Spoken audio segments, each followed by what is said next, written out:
G'day viewers, Jeff from yet.This Gardening. Today we're going to do a day in the life of Jeff McPhee, yet.This Gardening Services. I've had a few people asking me how I do a day's work. Well, today we're going to do my commercial sites. We're going to look at doing probably, I think it's up to 7, I think.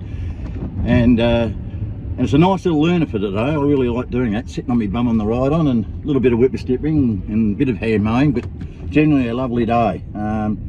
We're at winter time now, so just at the start of winter, days are getting a bit cooler. It's a breezy day and it's a clear sky, so it's perfect conditions for mowing. There's not a lot of grass to mow down here in Melbourne in the winter, but it still requires 26 visits a year, so we're looking at every fortnight.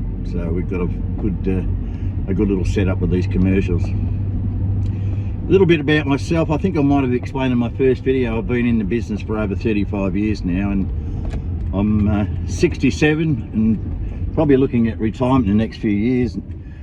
I'm trying to work out a transition period of working and not working, so I want to sort of get to a stage where I'm starting to reduce my hours. I'm getting now I'm working 4 to 5 days a week, and I still earn a really good income from that. Now, there's 2 ways I can go. I can employ somebody and then sit back and take it easy, but of course when you do employ somebody, I've got to produce a lot more extra work to pay just for his wage. In our area here, you know, you'd be paying a guy, even if he was casual, you'd be looking over $1,000 a week in wages and superannuation and all the other on-cost work care and all the other little charges that they put on you to employ somebody.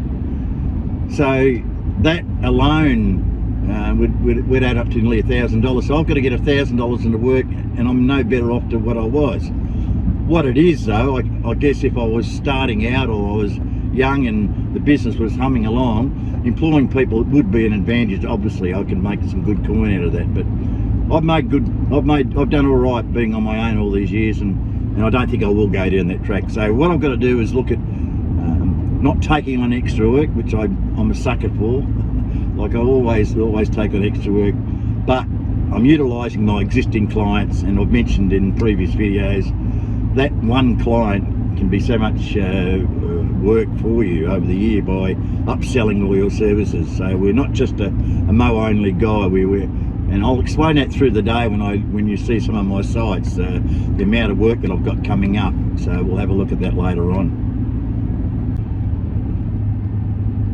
So the start of the day, you've probably seen I've just checked a few things as I'm sort of putting the boots on and putting the trailer on and taking the ute out onto the run. I find what I need to do is make sure my checklist is up to date.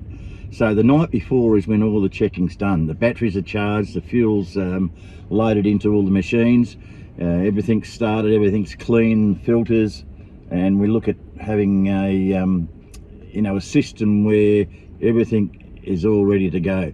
My previous employment, I was in aviation, so being a pilot, I used to, we was always on checklists. All our startup procedures and close down procedure, etc. We all had a list of jobs that we had to do. We had to tick those off, and running a business is no different. So, you know, obviously at the start of the day, we've got to make sure our schedule's all set ready for the day. We know exactly where we're going to be and roughly what time and what areas we'll be.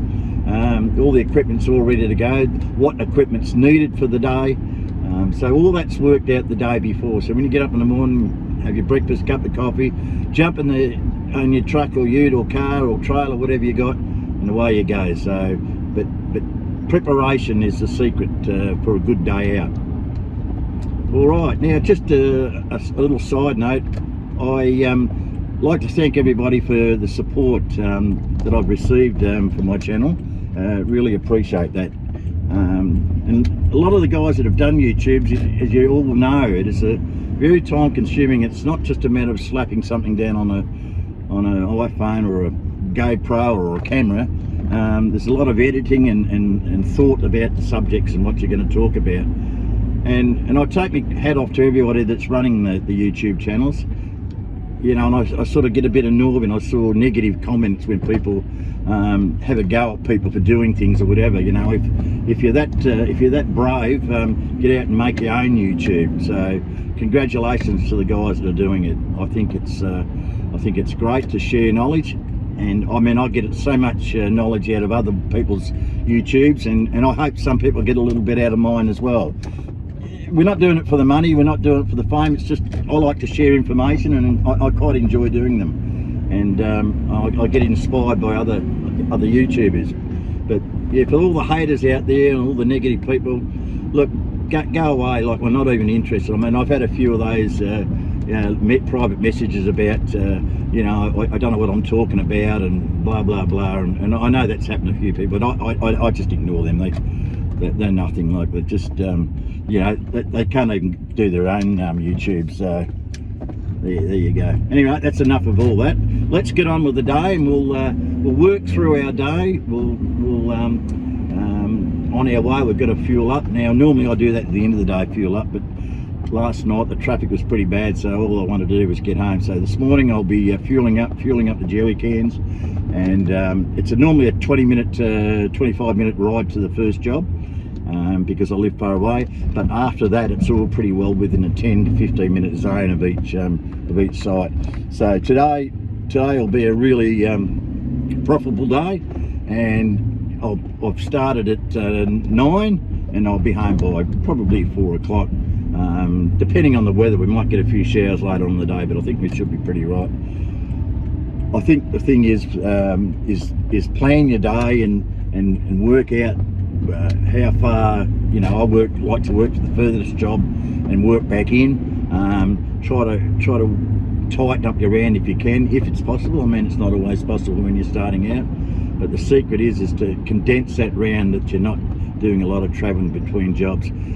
You know, there's nothing wrong in going to a particular area, because when you target areas, you've got a target area that's going to pay well and it's going to be good properties. And sometimes that might mean that you might have to travel a little bit. Now, there's nothing wrong in traveling 20 to 30 minutes, and then from there all your day is in that particular area, and then you drive home again.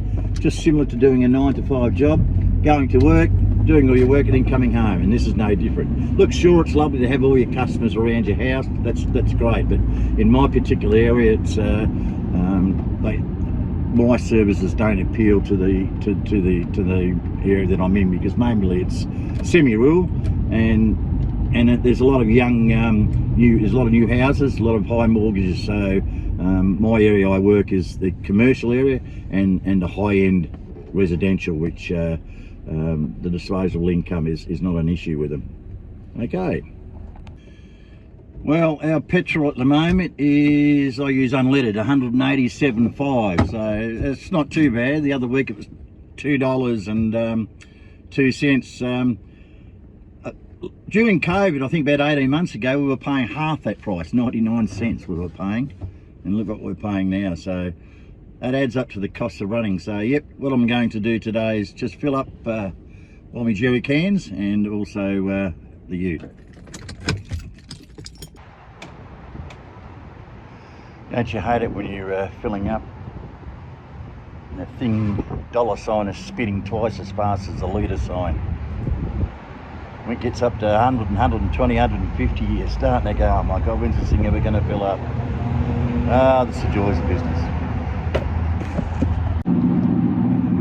All right, everything's filled up. So my first job is $110, and my fuel bill was $110. So I'm working, my first job's paid for the fuel, but that's the running cost of business. Yeah, so I had a little quick chat to the guy at the service jump. I always go to the same service station because I know the fuel is always good. Never had any trouble with the water and the fuel, and they provide great service. So I'm pretty loyal customer. When people look after me well, I stick to them, and no different to a service station. And I know the fuel is good. Very important with small motors. Fuel, water in the fuel is a real killer, and it's something to think about. So plan your route, plan when you're going to fill, and I normally only do it once a week. That's enough for me. and always like to keep the tank of the ute above half full all the time, but not always. Depends, I guess. So yeah, all right, we're off to the first job, and we'll see how we go. I'm just other thing I like to mention, when you're working on your own, it's today I've talked to the guy behind the jump, and that's the only person I'll talk to for the rest of the day. So it'll be pretty quiet. Apart from talking to you guys on YouTube today, it's all the talking I'll be doing until I get home to see my lovely wife. But again, if you had someone with you, well, I guess it probably might. But I enjoy my own company. You can think about things and plan some things for the future, or what you want to do over the weekend, and all these little things. Today it's a Saturday. I forgot to let you know, because all my commercial sites, there's no vehicles around, and I don't mind working this Saturday because I had the Monday off. That's my weekend, Sunday, Monday, but it's only every 2 weeks.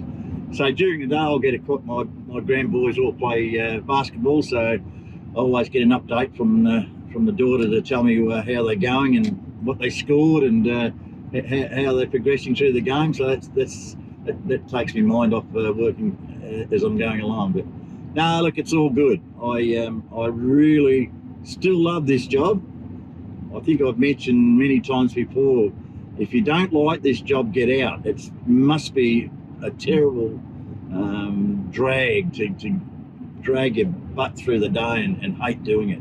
I love doing it. I really enjoy it, and I'll get a lot out of it. I think you've got to be passionate about it, and 35 years plus, and I'm still passionate about it, and that's why I really, I'm thinking of retirement, but I don't want to yet.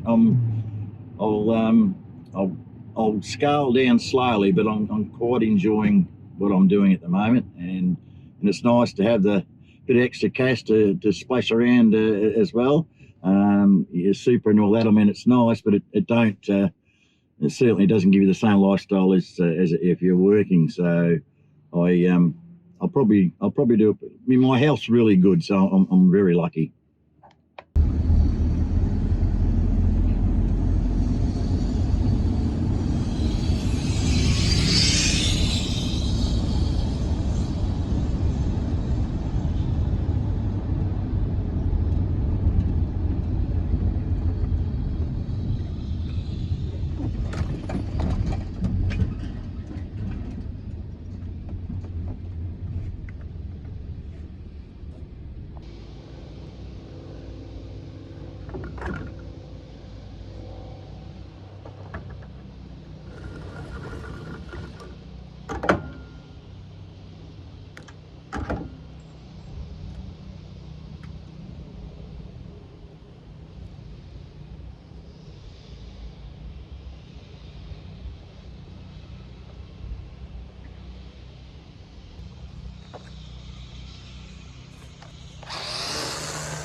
Okay, just a quick mow, winter grass, 15-minute job, 110 bucks, great stuff.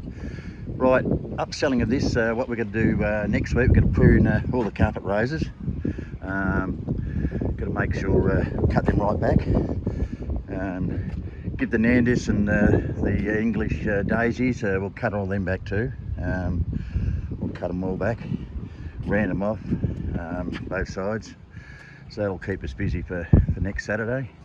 And the following fortnight after that, we're going to top up the mulch. I've probably had a video of mulching.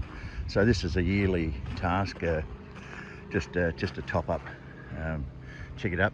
And then after that, all the rubinas, the mop tops, we wait till all the leaves come off and we cut them right back to the core of the, right back to here. You can see where we cut back, and produce a nice summer display. Okay. Well, okay. All right, that one's out of the way. I'm not going to show you each side of body mowing and whippersnippering and blowing them, and it's a bit boring after a while. So you get the gist of how I do it.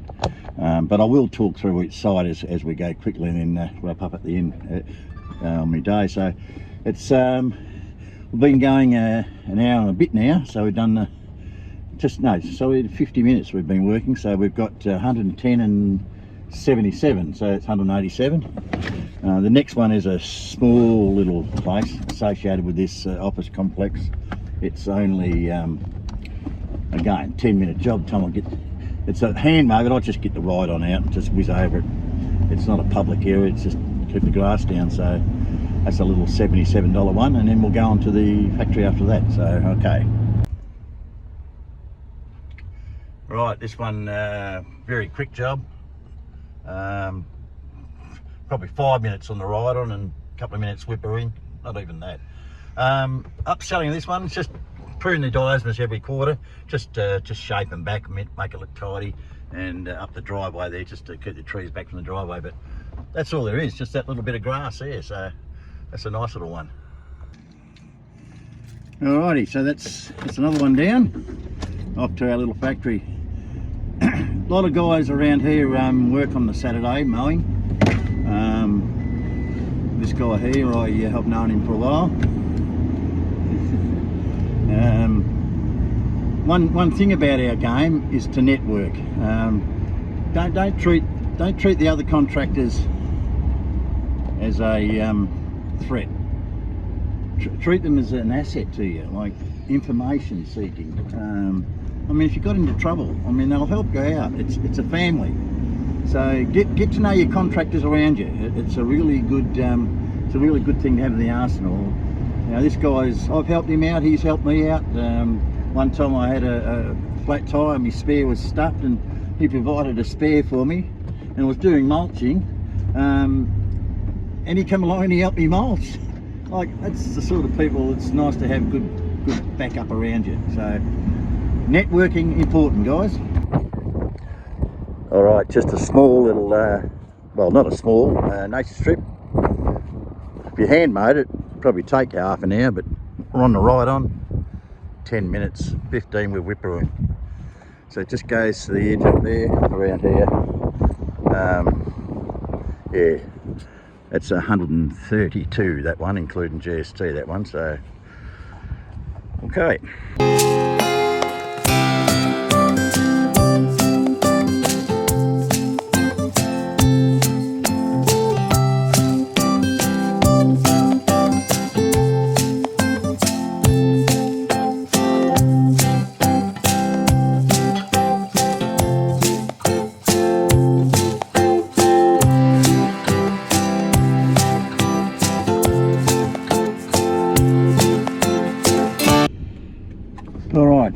We're ripping through the day. There's number 4 out of the way, so we've got 1, 2, 3 more to go. So it's going to be a very quick day, because mainly there's not a lot of growth, and a quick edge around and mow. Look, I mentioned in other videos I use an atom edger to do all my edges, but today I'll just drop the line in and use the whippersnipper.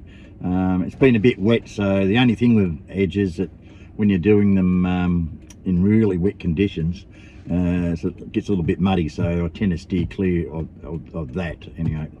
All right, so I've just done the invoice online to send to these guys. All the other ones, this one I do fortnightly. They prefer to invoice fortnightly, so I do that, and they'll pay on Monday, and it's Saturday today. The others I invoice on my mobile phone. I just store that in each visit, or if I forget, I'll do it when I get home, but I generally do it after I've done each job. So when I go home, unpack, I can sit down and relax and have the old traditional frothy after a hard day, of course. But no, that's it's all good to be organised through the day. As I said before, we have a sequence on how we tackle the day, have our schedule all set, have our machines and all the equipment ready to go, and it just makes the day so easy. So it's a really nice day. It's windy, so the grass is dry, so that means we're not clogging up with our ride-on mower.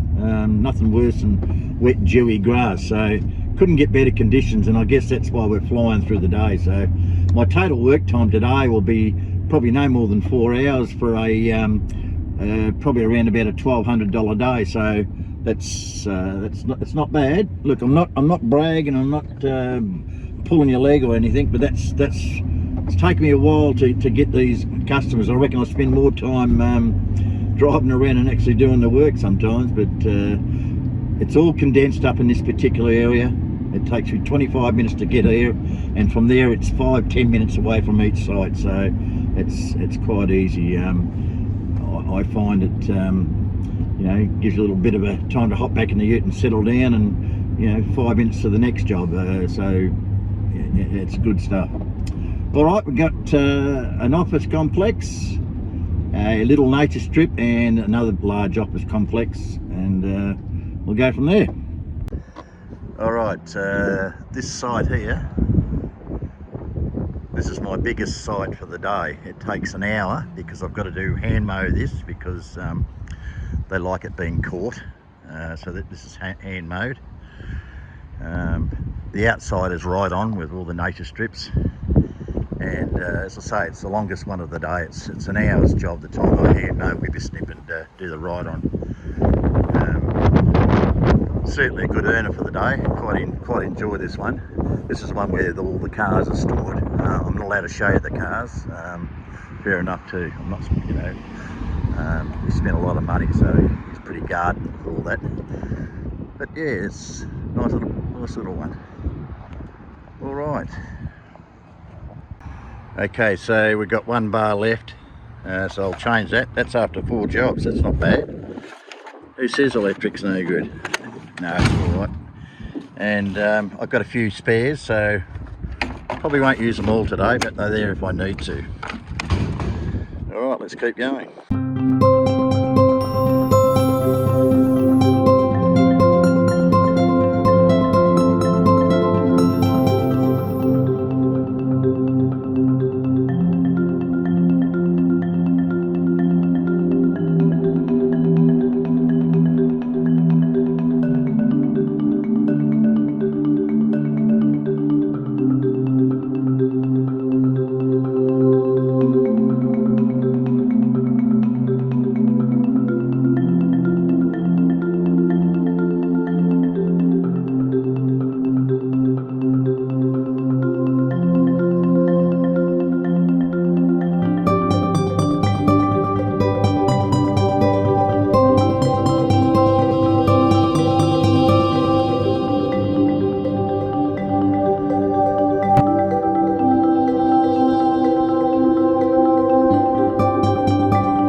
All right, so that's another one down. So we've got the little one I mentioned about the nature strip.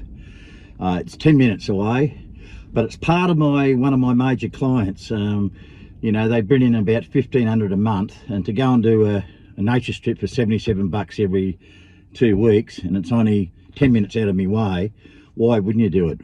Why would you risk the fact that if I let someone else do it, and they might say, look, I'll do the whole lot for you. So never look a good gift horse in the mouth. So just because it's a little nature strip, it doesn't mean to say you know, you should knock it back.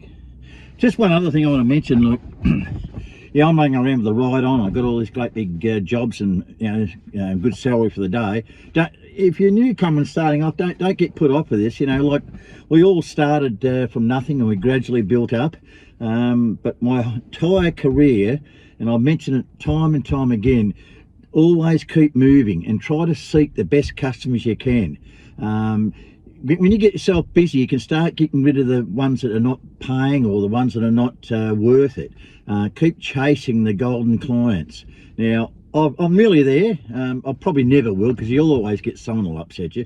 But generally, I've always chased the good client, the one that I can see looking into the future that they may have possible expansion. They may have a lot of stuff on the premises which I can upsell my services. So it's important to always look at that. But again, when you're starting off for a mower and a whippersnipper and a blower, that's fine, and an edger, of course, we mentioned that previously. But look, when you're starting off, don't be dismayed. You know, you see all these guys with these great big Skag standers and, you know, all these great fancy machines, and if you haven't got one of them, you're nothing. Well, that's not true. You know, like, you can make money just by using your hands and hand weeding. I know some guys that all they do is weeding and they make a good living out of it. So it's not about what equipment you got, it's how you maintain the property and how many dollars you get for the time that you put in, and how easy it is as well. Like you know, we all work hard, and sometimes we might not make our targets, but generally if we get there, we're happy. So it doesn't matter what you got in your business, always seek to improve it. If you're only starting off with smaller stuff and you're starting to build up, save up, buy something, add to the arsenal. But don't buy something because, oh, he's got a stander, right, Skag stander or whatever they call them. Just because someone else has got it doesn't mean to say, if you haven't got the work for it, what's the point of having it? I think we've all mentioned that. Don't spend money on unnecessary equipment. So, you know, unless you're with a ride-on, zero turn or something like that, now, you know, you might get, you might buy one and then start chasing the work. I mean, it's no good chasing the work and you haven't got one. So, you know, I always had a ride-on first, and then I chased that particular area. I targeted certain areas through advertising and through contacts. And again, through networking of other contractors, I mentioned before, if you're talking to other contractors and they might find themselves too busy, they might throw some work your way. So always treat, like I mentioned before, always treat the other contractors as your mate, because they're going to help you out. Because I mean, I give a lot of work away as well, and I know the guy, if they do good work, I'll give a lot of work away, because I can't do it all. I just can't do it. So and you know, if I need a hand later on, I only have to ask. You know, sometimes I've got a bit behind, or you know, it's got a bit much for me. I call on help, and it's there. You know, it's a two-way street. All right, enough of that. Let's go and do the last two. And our little nature strip just starts from here at this tree and finishes where that utes parked. I'll just use a ride-on. So another 10 minutes, if that. All right, so that's that little nature strip done. I just ran the ride-on over it, so it was 5 minutes and a little bit. Yeah. So that's that, and now we're going on to our last job. So yeah, the day's going pretty good at the moment. It's only 1:30. It's what, 15 minutes to the next job. That'll take, well, that does take an hour, because there's quite a few, there's a couple of acres involved in that, and blowing down the car parks. It is a quarterly program of pruning, so that's another day, that one, and we'll be home. So we'll be home by 3:30 at the latest. So it's a nice little day. I'm quite enjoying it, and it's very windy, so that means less blowing. That saves a lot of time. The grass just blows away, you know. With the ride-on work, most of it's just side throw or mulching. I don't catch with the ride-on; it's not required. Yeah. Other than that, that's really my day, I guess. Once I finish this next job, it'll be home, park the trailer and ute away into the garage, lock it all up, make sure the equipment's ready for Monday, all fueled up, batteries charged up, look at the schedule, what do I need? Do I need ladders? Do I need extra pole saws or whatever? So fertilizers or sprays. So I just take it, just look at the schedule and work it all out before I sit down and enjoy the rest of the evening. Because when Monday morning comes, all I want to do is get out of bed, have breakfast, have a cup of coffee, jump in a ute, and away I go for the first job. I don't want to be worrying about, you know, oh, I have to charge the batteries up and I've got to fuel up and I've got to get this and I've got to do that. Organisation really makes the day go well. So the day in the life of Jeff McPhee as a gardener is pretty bloody good. I really enjoy it. So I'll quickly show you the last site so you get an idea of what I do, and we'll sign off after that. Thank you. All right, last job of the day. Signage mob. Don't you love this? Used to have an open paddocks. Now they've stuck up all these signs. Love that. Oh dear. Oh well, what you got to put up with. Well, there you have it, viewers, all finished for the day. So we're all finished that last one off. Didn't take as long. As I say, this time of the year it's pretty easy going. So it's only what, 2:30, so we'll be home by 3. So left home at 9:30, so that's a nice little day today. Very good, very good. All right, that's a typical day for my commercial jobs.